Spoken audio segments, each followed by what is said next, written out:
Did you guys really think that my favorite game of all time was going to get re-released and I wouldn't make a video on it? Of course I would. That's what this video is. I'm about 2 weeks too late. I don't care. This is a very, very, very thorough, all-encompassing beginner's guide to Diablo 2 Resurrected. Enjoy. So, you want to play Diablo 2 Resurrected, but you've either never played it before, or you only ever played it casually, or you're like me and you played it when you were like 12 and you didn't really understand the full complexities of the game. That's what this guide is going to be about. We are going to talk about Diablo 2 Resurrected, and we're going to talk about all the little nuances and everything that you need to get up to speed on actually how to play this game the way it was supposed to be played.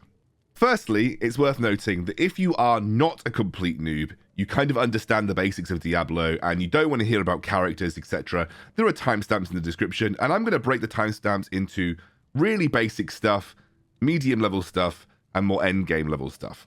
So you can go through the timestamps and find the area that you want to learn about as quickly as possible. Consider this video like a book. Feel free to jump to the chapter that is important to you. The chapter that we're going to start on is character creation for the first time ever. So I don't want to make this too long because realistically, the wealth of character diversity in Diablo is a pretty strong feature of the game itself.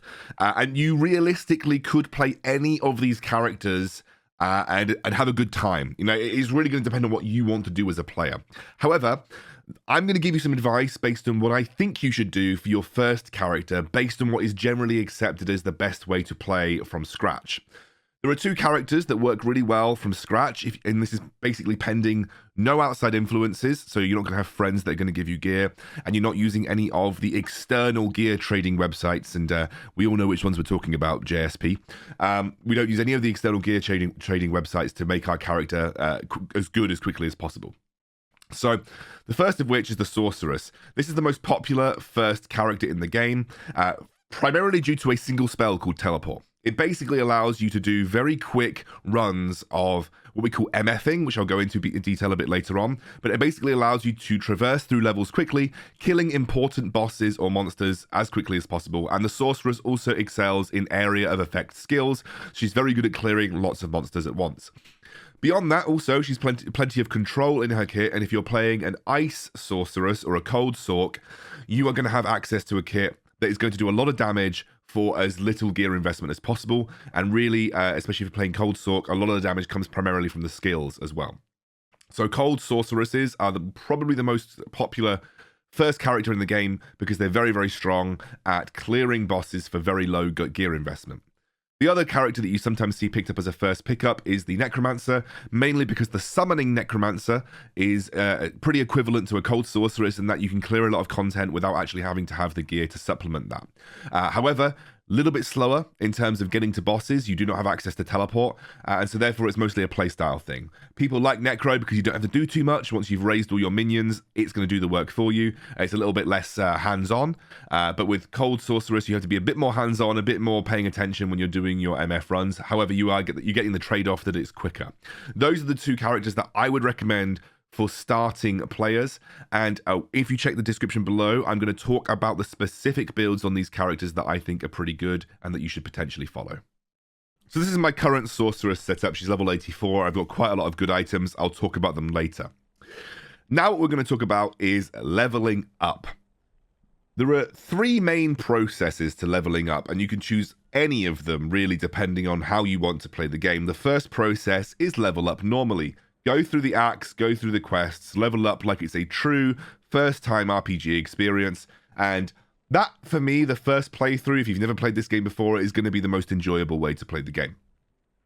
The second way, and this is the way that I did, is essentially using specific areas to gain levels as quickly as possible so that you are in a good spot to be able to transition into the next act. Diablo is split up into three difficulties across 5 acts. Normal, Nightmare, and Hell. Normal, Nightmare, and Hell are the same playthrough, but the monsters just get significantly harder, and by Hell, you'll have monsters that are immune to specific types of damage, and it makes it a lot harder to clear effectively. So, there are specific areas where you'll go to level up so that you're the strongest possible by the time that you get to the next difficulty. I'm going to list those on your screen right now.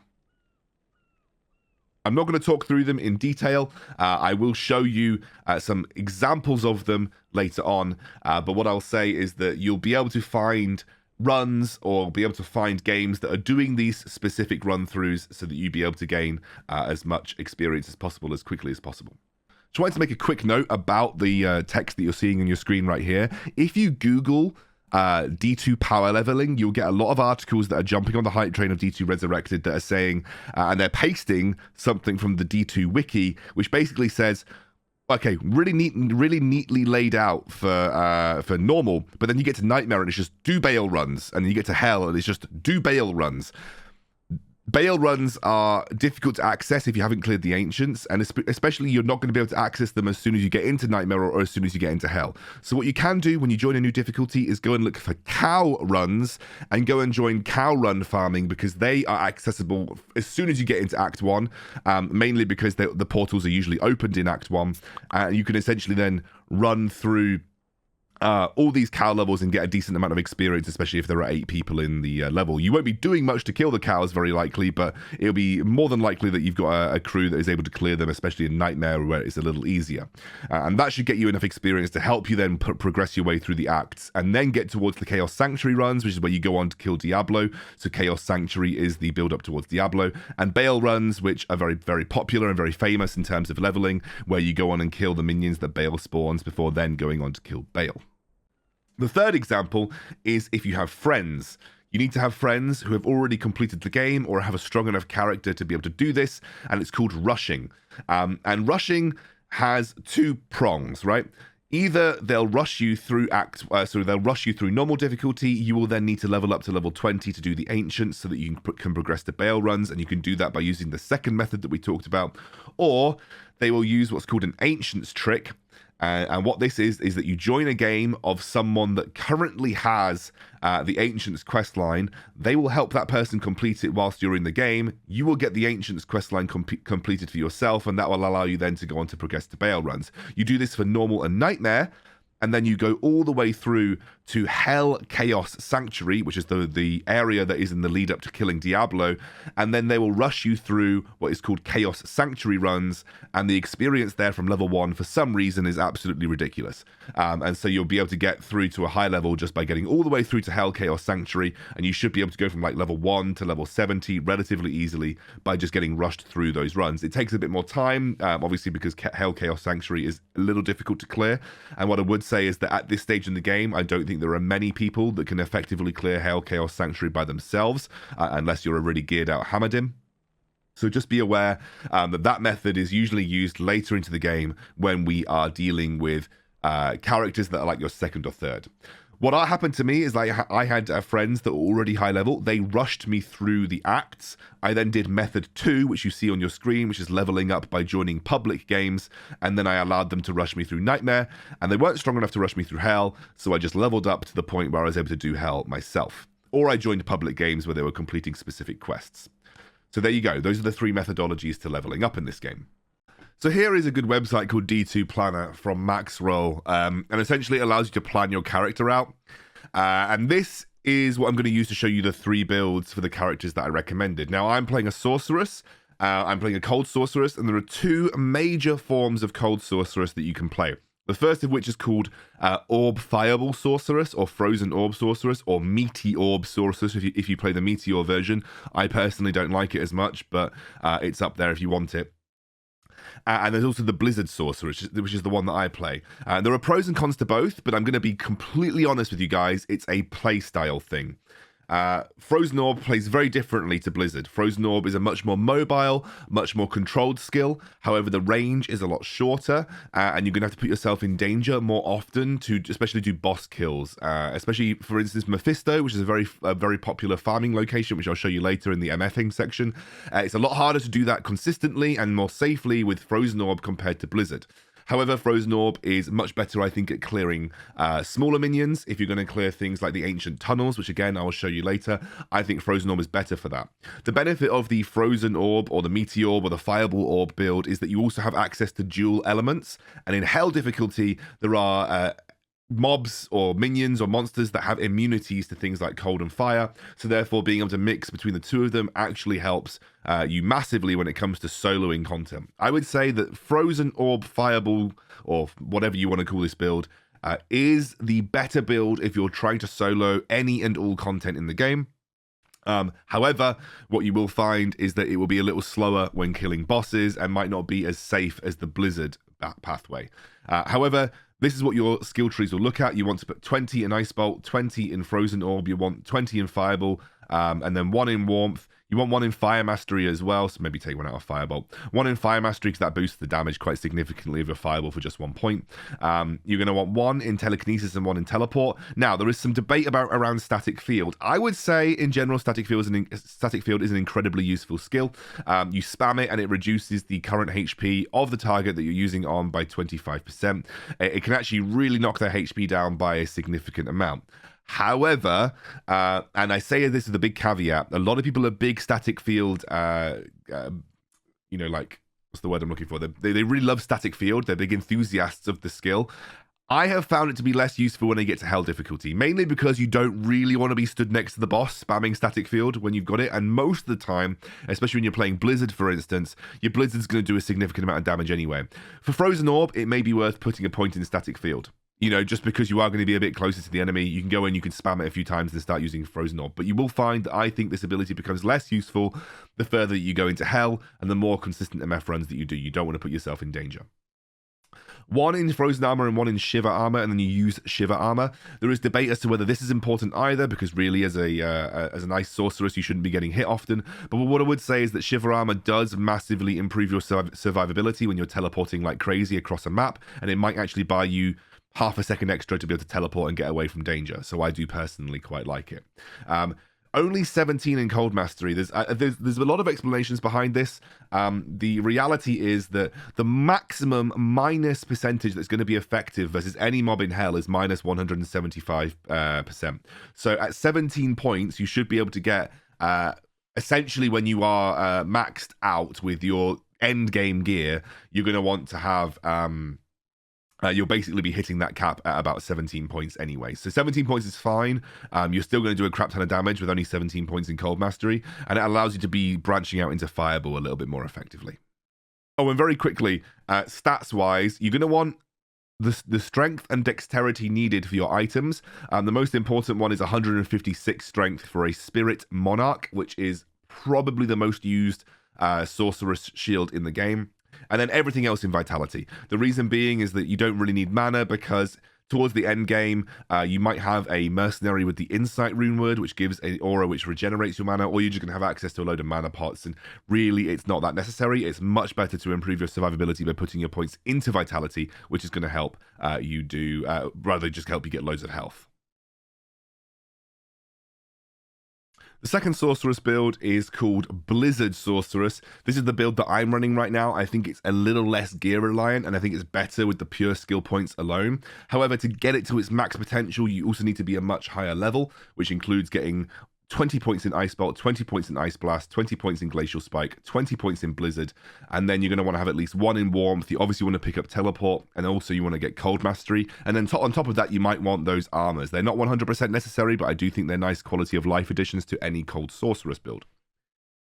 So, requires a little bit more in terms of leveling to get there. However, I think that Blizzard is better for a wider spread of content. You can still do the same content that Frozen Orb can do, but also you're much better at doing bossing because it's a lot safer, and your damage output is going to be a lot higher as well.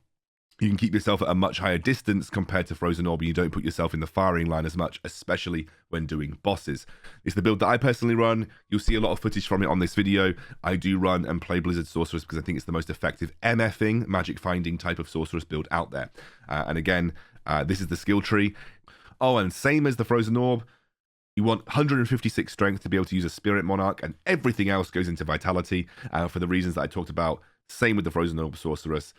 If you're interested in these builds in more detail, I will do a separate guide for them, but this is just to give you the flavor of the points. There are plenty of guides out there. These are two of the most popular builds that Diablo 2 has ever had. So, when it comes to quests, there are some specific quests that are important for you to be able to complete. And I've got the quest log up here. This is in hell. I haven't completed all the quests for the same reason that some of them are just completely unimportant. But I'm going to go through the important quests and the sort of useful quests, because then this will allow you to understand where you should be investing your resources when playing through the game. First quest of Act 1, Den of Evil, it gets you a skill point. You definitely want to do this quest. It's very easy to complete, especially on Normal and Nightmare, and it's a free skill point. Who wouldn't want that? This third quest is the Search for Cain. This allows you to free Deckard Cain, one of the most iconic characters of Diablo. And essentially, it's not necessary. So you don't actually have to do this quest. However, if you don't do this quest, it will cost you to identify items. Whereas if you do this quest and you've unlocked Deckard Cain, if you have unidentified items in your inventory, Deckard Cain will identify them. Usually, you have to use an identifying tome and right-click. But otherwise, if you rescue Deckard Cain, he'll do that for free for you. And that's a good quest to have. I'd recommend doing it. And so it's just an easy one. And also, if people are trying to unlock the cow level, you have to go to this place anyway. There are a couple of extra steps involved, but yeah, I would recommend doing it. Other than that, the only quest that is absolutely necessary to progress from Act 1 to Act 2 is killing Andariel. So you could go straight to Andariel and kill her if you really wanted to. And that would allow you to advance to Act 2. In Act 2, pretty much every quest in Act 2 is absolutely necessary, except for the first quest. But you want to do the first quest because that gets you a free skill point. Other than that, you basically have to do all of these quests. So Act 2 is essentially a completely mandatory quest chain, and you basically have to complete every single thing in that act. In Act 3, there are 2 mandatory quests. Unfortunately, you do need someone that's got the waypoint for this final quest in order to skip the previous quests. There is a couple of quests that are useful. Lamb Essence Tome will get you 5 extra stat points, and if you get the Golden Bird, which you will get from killing basically any named mob or any named monster in Act 3, you'll get a potion that gives you 20 extra base health. Other than that, the only necessary quests to complete are the Blackened Temple and the Guardian. On your first playthrough, though, you may need to complete Kalim's Will, but for the most part, killing the Council, followed by having someone having the waypoint for the Endurance of Hate, allowing you to bypass the need for Kalim's Will quest, will allow you to complete Act 3. So the only truly necessary quests with no workaround are Quest 5 and Quest 6. However, Quest 1 and Quest 4 are important because they will get you free stuff, and I haven't actually done Lamb Essence Tome yet, but I will actually do that probably soon. In terms of Act 4, the only necessary quest is killing Diablo, so therefore you can skip the first 2 quests if you want to. However, the first quest, again, will get you skill points, and it gets you 2, so it's a really, really good quest to do. Overall, in total, you can get 4 skill points extra per difficulty, which means you get 12 extra skill points across the entire 3 difficulties. And then Hell's Forge. You pick up the Soul Stone from killing Mephisto. You then take it to a little forge and you whack it with a hammer. I would recommend doing this mostly on Hell because it can get you some relatively valuable runes, which you can use to trade for gear or use to however you see fit. And then we have the Act 5 quests. There are a couple of quests that are important, but the only necessary quests are Quest 5 and Quest 6. And you don't even need to do Quest 6 on Hell if you don't want to, because obviously there is nowhere for you to go beyond Bale. Quest 1 will allow you to socket any item of your choice. This is a really useful thing because it can even allow you to socket unique items. I've, for instance, socketed my Harlequin Crest Shaco. And Quest 3, Prison of Ice, allows you to not only unlock Nithalak's Temple, I think it's Nithalak. Nithalak. Oh, thank you, darling. It also allows you to get 10 extra resistances, so you get 10 plus all resistances, which means across the 3 difficulties you're going to get 30 resistances, which is really important because in Hell and in Nightmare your resistances automatically reduce, and you can see that even I have not really got a lot of my resistances. I can't even say that word. Why can't I say resistances into the positive? I slur it so much. But yeah, overall, that's the important quests. The ones that you can see on your screen, the Den of Evil, Radament's Lair, Golden Bird, Lamb Essence Tome, the Fallen Angel, and Prison of Ice are the ones that are going to get you something valuable for your character. And as I said, there are a couple of others that get you some quality of life things that are could be good further down the line as well. Okay, so at this point, you should be gone through the levels. You've got the quest that you want. What do you do now? I'm going to take you through the kind of popular MFing locations, starting with the ones in Act 1. There are 3 major popular MFing locations in Act 1. one of which I can't do because there are a lot of cold immunes, but two of which I'm perfectly capable of doing. The first of which is Countess in the Black Marsh. The Countess is, if you have a look at the map here, see if I can find it. Otherwise, I'm going to skip until I can find it. We are looking for, there we go, this tower here. So the Countess is here. What I'm going to do is I'm going to essentially, oh, well, that's handy. I'm going to show you getting to Countess level 5. In fact, I might be able to do it now. You might be able to see it in real time. Depends on how lucky you get with entrances and stuff like that. Just sometimes about picking the right direction. So the Countess in Hell is both cold and fire immune, which means you basically need to have a really good mercenary in order to, wow, I actually blitzed through this. You basically need to have a really good mercenary to be able to do the Countess. I always like to pick up good bases. So unfortunately with the Countess, most of the stuff is cold immune. So I basically have to sit here and just look happy while my mercenary does the work. But what the Countess is good at dropping is runes. And so once you actually kill the Countess, we'll see. It's always worth just using Blizzard anyway, because it seems to slow them regardless. Go on, son. Wow, he's really slow right now. Can we go in there? Yeah, okay, nice. Boom. Shale, Bonehelm, Yari, Gothic Plate. That will sell for a lot. That won't sell for a lot. Cool. So you can see that she drops runes.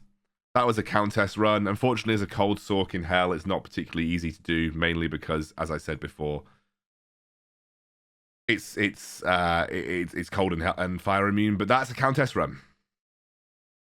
Okay, and an Andariel run, which is another common run, is in the Catacombs level 2. This is probably the easiest boss MF that you can do in the game, either in Nightmare or in Hell. Obviously, you might need to start MFing in Nightmare if you're not strong enough to do it in Hell. I'm not going to bore you with the teleporting, but you're looking for... there are some tricks to Andariel runs that are pretty easy to mention, pretty easy to see.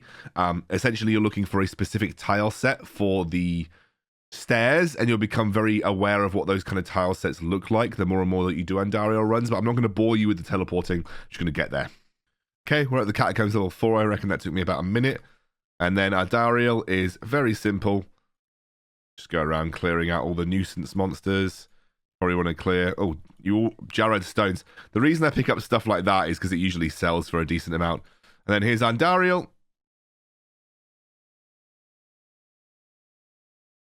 And I get a large... I mean, large charms suck, but I did get a Chris, which is probably not very good, but I like to pick up uniques pretty much all the time anyway. And that's Andariel. The other area that you might want to run is called the Pit, and it is in the Tamo Highlands. There are 2 ways to get there. I would say the easiest way is to teleport from the outer cloister, and then the cathedral usually always has the same... oh my god, why am I just casting town portals? The cathedral almost always looks the same, and so therefore you can teleport out of the cathedral into the Tamo Highlands and then find what is essentially a small little hole in the ground, and that's the Pit level 1.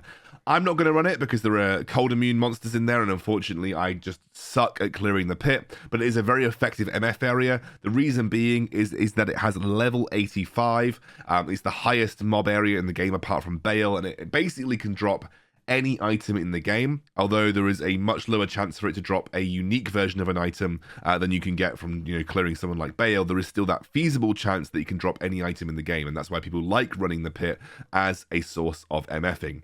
But there is another area for you cold sorceresses in Act 2, which we're going to talk about now. So this is probably my favorite MF location in the entire game. It is Lost City Waypoint. You're going to want to teleport around the map or just run around the map, and you're going to be looking for something that looks like this. It's always on this identical tile set, a double door next to a little sewer entrance. And down here is what we call a level 85 area. It basically can drop pretty much any item in the game, and it's one of the very highest MF areas that that is available to kind of farm from on a regular basis. And the reason that we like it so much as a cold sorceress is because there are no cold immunes, which realistically in Hell, especially in a lot of the farming locations, is very difficult to find. Although when there is a cold immune, which is sometimes you just get that, we have our Mercenary finish them off. And I found some really good finds from here. I'm sorry I didn't actually manage to capture any on camera because they were basically all off camera. But I found my Oculus and my Harlequin Quest Shaco in the space of about 4 runs from this area, and I'm actually now up to around 252% better chance to find magic items, which in my opinion about 200% or between 200 and 300% is the sweet spot. It's where you're not sacrificing too many combat stats for MF. And actually something that I'm going to show you after this is the MF diminishing return chart, which shows you that actually the value of MF goes down the longer that you go ahead. This is another location, took me a little bit longer to get to, but again, it's a similar tile set. And this is just the best place to run MF when you are a cold sorceress. I talked a little bit about the builds. I personally just prefer running Blizzard because I think it's safer overall. You can MF much more happily with Blizzard than you can with Frozen Orb. Does a lot more damage. However, I will be honest with you, I do prefer the Frozen Orb playstyle. I've always preferred playing Frozen Orb, but I found that it's a lot more dangerous to run that. Mainly because the range is a little shorter, and you'll find that if you are... I mean, for this, it's fine. Playing Frozen Orb in this, you're probably actually going to clear this quicker playing Frozen Orb than you are with Blizzard, if I'm completely honest with you. Blizzard takes longer to cast, doesn't always hit. But if you're looking for some variety and you're trying to run bosses as well, or let's say you're trying to do Mephisto runs, Blizzard is going to be far superior for that. But if you're just looking to run like this over and over again, then you're going to have a really, really good time running it with Frozen Orb, because Frozen Orb is... much more, much lower cooldown, easier to hit, does enough damage to wipe out these monsters without much trouble, and you can see that even when I cast Blizzard on these people, still takes a while to apply the damage, which makes it a little awkward. I don't know where my Merc's gone. I was to teleport to bring him to me. The next common MF location is the Mephisto run. This is the killing the Act 3 boss, Mephisto. You go to Durance of Hate level 2. I am certainly not going to bore you with the teleporting of Durance of Hate level 2. I'm pretty certain in the original Diablo, Durance of Hate level 2 is the reason that we saw map hacks created. It is a very obnoxious area to have to navigate sometimes, especially because of the types of monsters that you'll find in Durance of Hate. They might just like try and one-shot you. But I'm not going to bore you with the teleporting again. I'll sort of let you know when we get there. Okay, that took me a little less time than usual. I think I got a little lucky with the map. As you can see, I kind of beelined my way towards the area by mistake. There are a couple of ways of approaching Mephisto runs. If you want to be safe, it's a little harder to do this as a cold Sorc, but if you want to be a little safer, you can clear out the council, and they do also drop some decent items as well. Although I wouldn't recommend doing this. As you can see, even though I've got decent gear, you do take a bit of a beating. They also drop a crap ton of gold. Luckily, my Merc's good enough. Jesus, there's loads of them. Luckily, my Merc is good enough to tank most of it. But what I'm going to do is I'm actually going to just leave those guys now. I kind of baited them. A lot of annoying cold immunes. There is a specific tactic for Mephisto which I don't really need to follow, and it's called moat tricking. I'm not going to go over that in this video because I really don't need to follow it, because I'm strong enough to be able to just clear Mephisto like that. But there is a thing called moat tricking, which basically allows you to stop Mephisto from attacking, completely bug her out, or bug him out, and then essentially let you just spam Blizzard from afar. And it's a pretty good way of taking down Mephisto. But that was a Mephisto run. Again, probably one of the most popular MF runs in the game, because again, has a high chance of dropping uniques because it's a boss. Not that these uniques are particularly any good, but there you go. The final and one of the most popular MF runs that I like to do is called a Pindle Run. This prerequisites you from to completing the Anya quest, Prison of Ice, because that then opens this portal right here, and you'll see why it's so popular when I just show you. You go through this portal, teleport past these guys, and then you just kill these mobs. And boom, that's the run. Pindle has a very high monster level and can basically drop most items in the game. However, they are less likely to be uniques. But he's a really good source of A, getting money, but B, also he's such a quick MF run that you can actually get a really good chance of getting some decent items. A lot of people like to farm the Tal Rasha set from him because he has a chance of dropping those. So Pindle is a great run, and a lot of people like to spam Pindle runs over and over again. I mentioned I was going to talk a little bit about magic find and diminishing returns, and that is what this graph is about. TLDR.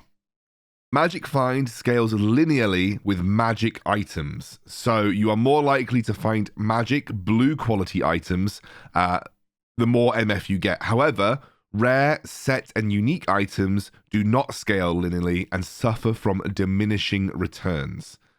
So what I'm saying is that there are a couple of different caps that you want to get to when you are trying to seek certain different types of items. And you can see here on the line right now is what we're looking at.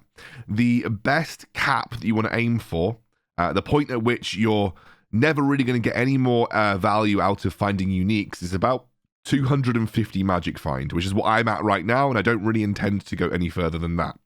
However, if you then want to go on to find set, the green items, more regularly than not, the best cap that you can aim for is around 500 MF. And then if you're wanting to find rares as much as possible, the cap following that is 600. There is obviously no cap for magic items as it scales linearly. So the breakpoints for magic find are 250, 500, and then 600. If you are heading towards that 500 barrier, you are looking at sacrificing very likely a decent amount of your combat stats. So most people generally find the sweet spot between 300 and 400 MF. I will very likely try and work my way there with rings and amulets, but right now I'm around 250, and that suits me just fine.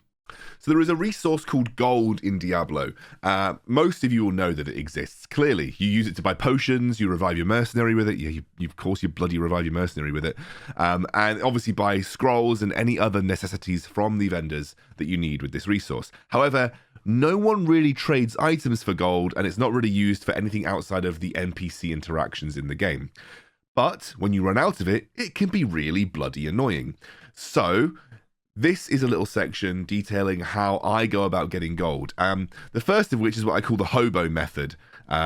This is basically jumping into a cow run that has already been done. So I'm just going to try and find a cow run on one of the difficulties. It's probably, in my opinion, one of the best ways to kind of just randomly nab gold. Okay, so this has been an 18-minute cow game. This is what I call the hobo method, everyone. It's great. Go into the cow level.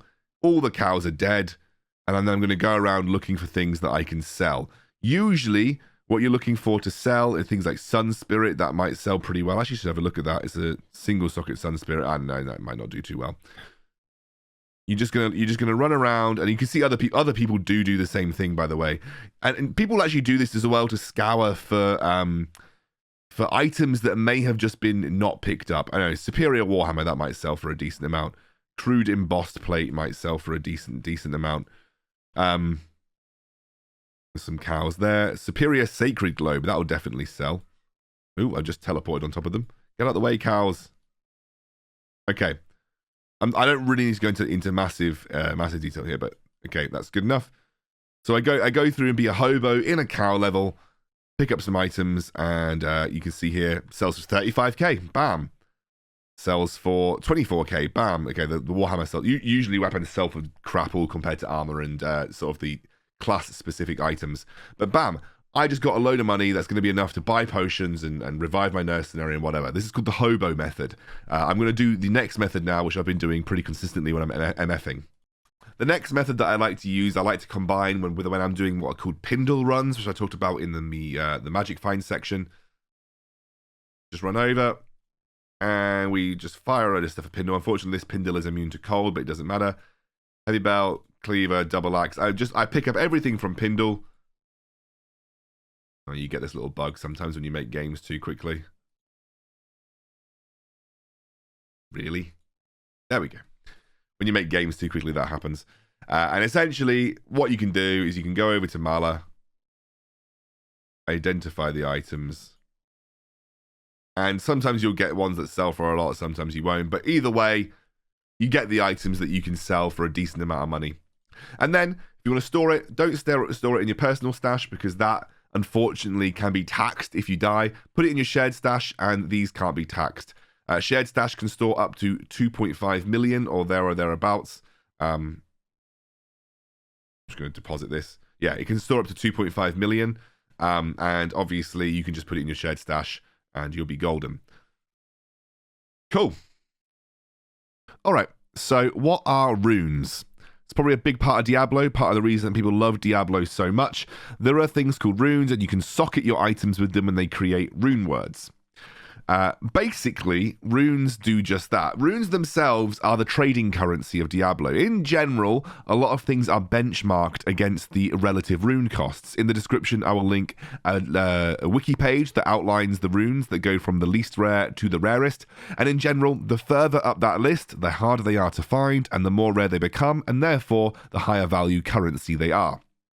You will often find a lot of items being traded in-game for their weight versus a specific rune. So you'll often see something saying, I need Harlequin Shako offering gull, or like a gull rune, something like that. So in general, you'll see that most runes are kind of like a standard form of trading currency in Diablo. You can then use those runes to create items. I'm still using one of the most basic rune words in the game, mainly because I do have a replacement, but I'm waiting to essentially find things that will allow me to maintain my 105 cast speed cap. But essentially, rune words create special pieces of equipment that have certain intrinsic properties that can be of a varying level, should I say. Like basically some of those properties will be arranged that can be rolled randomly when creating the rune word. I've got a couple of rune words here. The order in which you put the runes into the sockets is incredibly important. For instance, stealth, Tal F, you must put a Tal rune in first, followed by an Eth rune. The order is important. I've learned that the hard way when I played Diablo previously. So just be aware, when you're Googling or copying rune words, you must put the runes in the exact order that you see them. I'm going to now show you on screen a couple of, or rather 6 or so, of the beginner rune words that I think are useful for starting players. Okay, here's 4 rune words that I think are pretty useful for starting players. Law, it's a really useful hat. It is Aurt Sol. Sol being a little harder to find than Aurt, but you should come across them in your travels. And that's 1 to all skills. That's the most important part. It gives you a bit of resist, a bit of energy, blah, blah, blah, blah, blah. It will generally do you quite well. 1 to all skills is a really useful stat, of course. And so most people try to build a law for a starting character. Stealth, which is what I'm still currently using. Faster run, faster cast, and regenerates your mana. It's a really solid all-round, and honestly, it does most people all the way through hell, especially casters. The cast rate is incredibly important and actually can be quite difficult to replace. And for Tal F, it's an incredibly, incredibly cheap rune word overall.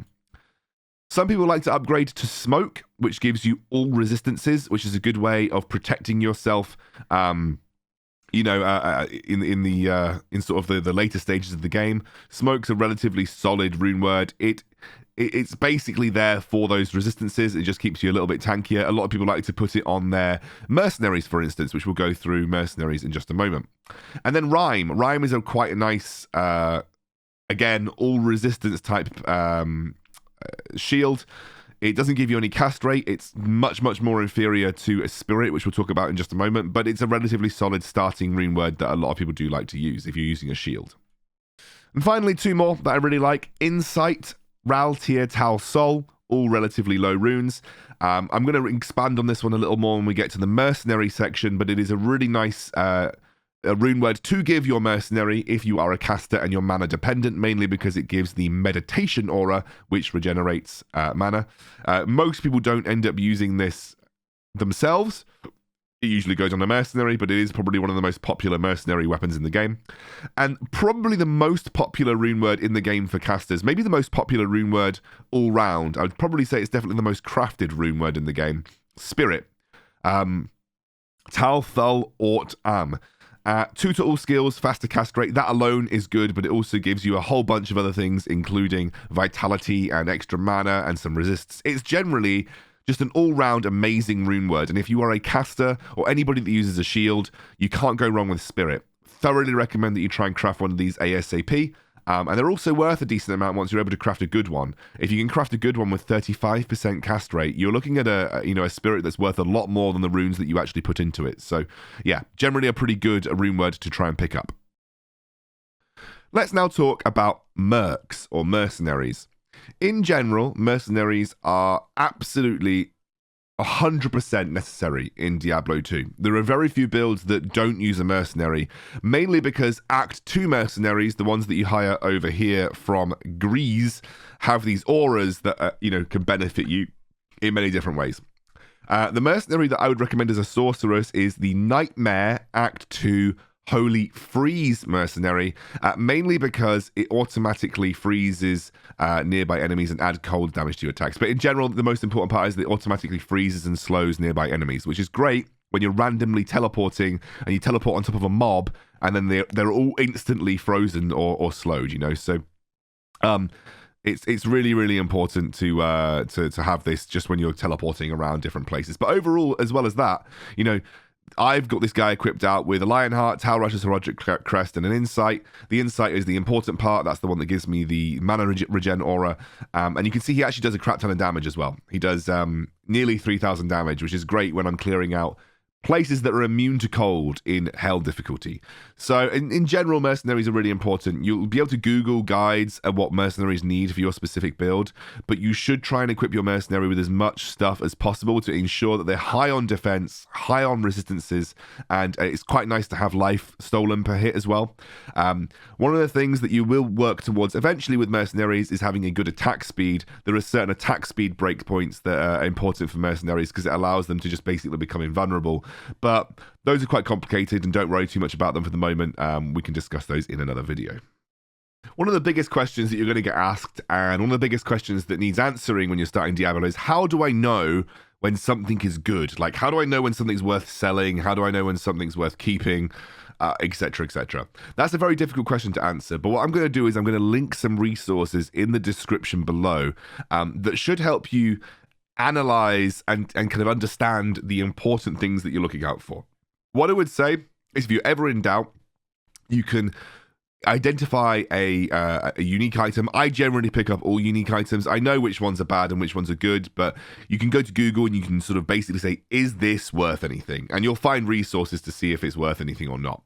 A great website that I mentioned very briefly at the start of the video is called D2JSP. Now, caveat, D2JSP is primarily used for out-of-game trading, so you can trade for items using something called a currency called Forum Gold. However, the resource that I love D2JSP for is price checking. You can actually use these price checking services to essentially see where that item lands on a very popular trading website, and then use that to gauge how much you can trade it for in game. So if let's say Harlequin Shaka is going for 800 Forum Gold right now, I can then go and search, well, what's the runes that are going for 800 Forum Gold? I found out that it's a gull, or I think maybe slightly higher than a gull, but regardless, there was a breakpoint around there where there was a gull going for a ridiculous amount of money. I was like, okay, Harlequin Shaka is worth this, or like a Vex or a gull or something. It's worth a certain rune, and I can trade that in game for that amount. So there's some good resources out there, but in general, here's a little rundown of maybe what you're looking for. Any plus skills is a good place to start. When you're looking at amulets, when you're looking at helms, when you're looking at pretty much anything, if it's got plus skills, it's a good place to start. If it has plus life or plus resistances, especially if you're looking at shields or armor, it's great. 30 run move speed on boots is an absolute must. Magic Find is always good to have a keep of. In general, you'll start to understand and start to figure out what exactly it is that you're looking for. A good barometer, by the way, if you're ever wondering, like, is my shield worth anything, or is this sorceress orb worth anything? A good barometer to go by is it better than Spirit? Because if it's not better than Spirit, it's probably not worth anything. If it's better than Spirit, then you maybe have something on your hands. You saw Spirit that I showed you earlier on. Compare the stats. Has it got the same cast speed, or better, or similar? Has it got the same plus skills, or better, or similar? Does it offer anything that Spirit does not? Like all resistances, life, etc. Just look at the item and say, would Spirit be better than this? If Spirit's better than this, probably not worth keeping. If it is better than Spirit, then it is potentially worth listing as an option. But again, There are so many different items with so many different thresholds about what makes them good, and also it really depends on what the popular builds are, and you know, at the start of the season, people just want magic find gear and gear that makes their sorceresses better.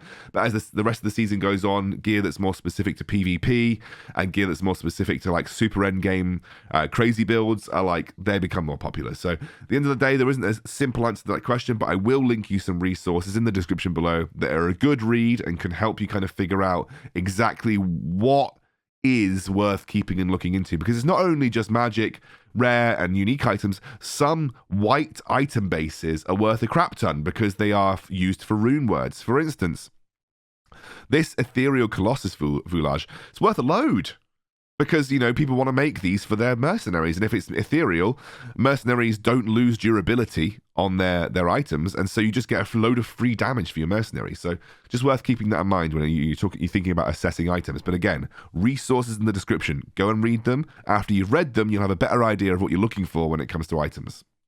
Okay, one of the final things that I want to cover as a more advanced tip, and again, most people won't see this as super advanced, but it's using the Herodric Cube.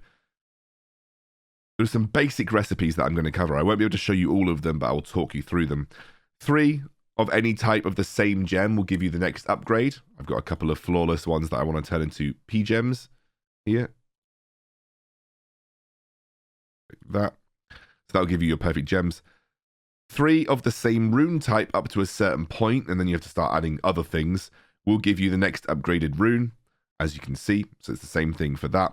There are 2 more that I want to talk to you about. The first one is how to unsocket an item. You put a socketed item in, you put a Hell, H-E-L rune, and a single town scroll of town portal, and that will unsocket the item, but it won't give you your original runes back or your original socketed things back. Just be very aware of that. So if you're ever doing it, you're not going to get the original things that you socketed back. It just removes those sockets so you can start again. It's very good for re-rolling Runewords, for instance. If I want to re-roll this to a potential 35% faster cast speed, then I would need to have a Hell and another Tal, Thul, Ort, Am in my inventory. The final one is how to open the cow level. So I thought I'd end the video on how to open the cow level. Really easy, but I thought it'd be a good way to end the video. So we're in the stony field, and we have Rakanishu, who almost just killed me. You love to see it. And here's the Tristram portal. So you go to the Stony Field Tristram portal and you teleport, or you just run or teleport, whatever you've got, over to poor old Wirt. You pick up his leg. You say bye-bye. This is usually what happens. You don't have to do it this way. You go over to Akara. You buy yourself a Tome of Town portal. You put both of them in. Boom, there's the cow level. Apparently I can, and then I can. So that is the final thing. This is a really basic guide. There is plenty more depth to Diablo. And finally, that leads me to say, what's the point of Diablo? Well, there isn't really a proper end game. You know, it's not like World of Warcraft. It's not like many other ARPGs where there is something that you're supposed to do in the end game. Diablo is just about enjoying the ARPG. Like, it's just the classic ARPG. The endorphin comes from leveling up, getting new items, equipping new characters, and eventually dueling and having fun and making friends that way. I very, very much feel that Diablo 2 Resurrected is not going to hold the same level of nostalgia that the original Diablo 2 had, but I'm, for one, am really enjoying it, and I will continue to enjoy it for at least the next few months, and then I'll probably move on to New World. But there you go. I wanted to make this video mainly out of passion, out of love for the game. It's not the same thing that I would usually publish on my channel, but I really, really enjoy playing Diablo right now and wanted to just expand on what I've been doing and just create this guide because I love it. I love this game.